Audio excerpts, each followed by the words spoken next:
கூட்டணியில் இருந்துக்கிட்டு இப்படிலாம் பண்ணக்கூடாது. உச்சக்கட்ட கடுப்பில் விஜய். என்ன நடந்தது? ஆளும் தாவேகா கட்சியின் கூட்டணி கட்சிகள் தொடர்ந்து பொதுவெளியில் அரசு மீதும் தலைமை மீதும் விமர்சனங்களை முன்வைத்து வருவது முதல்வர் விஜய்க்கு கடும் அதிருப்தியை ஏற்படுத்தியுள்ளதாம். வழக்கமாக மூடிய கதவுகளுக்குள் பேசப்பட வேண்டிய கருத்து வேறுபாடுகள் இப்போது ஊடகங்கள் மற்றும் சமூக வலைதளங்களில் பகிரங்கமாக விவாதிக்கப்படுவது ஆட்சிக்கு அவப்பெயரை உருவாக்குவதாக பனையூர் வட்டாரங்கள் கருதுகிறதாம். சமீப காலமாக தாவேகா கூட்டணி கட்சிகளான விசிக, இந்திய கம்யூனிஸ்ட், மார்க்சிஸ்ட் கம்யூனிஸ்ட் கட்சிகளின் முக்கிய தலைவர்கள் மற்றும் இரண்டாம் கட்ட நிர்வாகிகள் விஜய் அரசின் சில கொள்கை முடிவுகள் குறித்து பகிரங்கமாக அதிருப்தி தெரிவித்து வருகின்றனர்.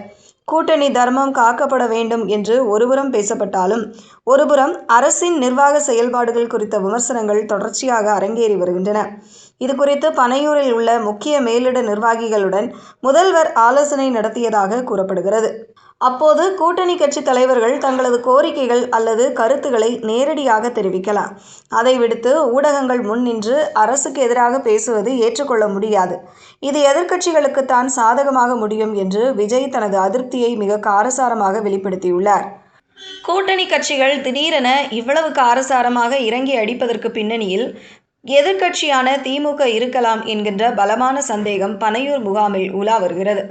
ஆட்சிக்கும் கூட்டணி கட்சிகளுக்கும் இடையே விரிசலை ஏற்படுத்தி அரசியல் குழப்பத்தை உருவாக்க திமுக திரைமறைவில் காய் நகர்த்துகிறதோ என்ற கோணத்தில் ஆளுங்கட்சியின் உளவு பிரிவும் மேலிடக் குழுவும் ஆராய்ந்து வருகின்றன. கூட்டணி தலைவர்களை தூண்டிவிட்டு ஊடக வெளிச்சத்தில் அரசை தர்ம சங்கடத்திற்கு உள்ளாக்கும் வியூகத்தை திமுக கையில் எடுத்துள்ளதாக விஜய் ஆதரவாளர்கள் சந்தேகிக்கின்றனர். எதிர்க்கட்சியின் இந்த மறைமுக அழுத்தத்திற்கு கூட்டணி கட்சிகள் பலியாகிவிடக்கூடாது என்பதில் விஜய் மிக தீவிரமாக இருக்கிறார். இந்த அரசியல் புயலுக்கு மத்தியில் விரைவில் வரவிருக்கும் 7 சட்டப்பேரவை தொகுதிகளுக்கான இடைத்தேர்தல் தாவேகா முகாமிற்கு மிக முக்கியமானதாக மாறியுள்ளது. இந்த 7 தொகுதிகளிலும் தனித்து அல்லது முழு பலத்துடன் களமிறங்கி கிளீன் ஸ்வீப் வெற்றி பெற வேண்டும் என்பதில் ஆளுங்கட்சி உறுதியான திட்டமிடலை வகுத்து வருகிறது.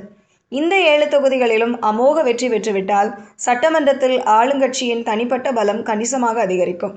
அதன் மூலம் மற்ற கூட்டணி கட்சிகளின் தேவையற்ற நிர்பந்தங்களுக்கும் பகிரங்க விமர்சனங்களுக்கும் முற்றுப்புள்ளி வைக்க முடியும் என்று மேலிடம் கணக்கு போடுகிறது. இடைத்தேர்தல் வெற்றிக்கு பிறகு விசிக இல்லாமல் பாமக மற்றும் காங்கிரஸ் ஆகிய கட்சிகளின் சட்டமன்ற உறுப்பினர்களின் ஆதரவை மட்டுமே பிரதானமாக கொண்டு எந்தவித நெருக்கடியும் இன்றி சுமூகமாக ஆட்சியை கொண்டு செல்ல முடியும் என்று பனையூர் வியூக வகுப்பாளர்கள் ரகசிய கணக்கு போட்டுள்ளனர். இந்த புதிய அரசியல் சமன்பாடுகள் தமிழக அரசியலில் மிகப்பெரிய மாற்றத்தை ஏற்படுத்தும் என எதிர்பார்க்கப்படுகிறது.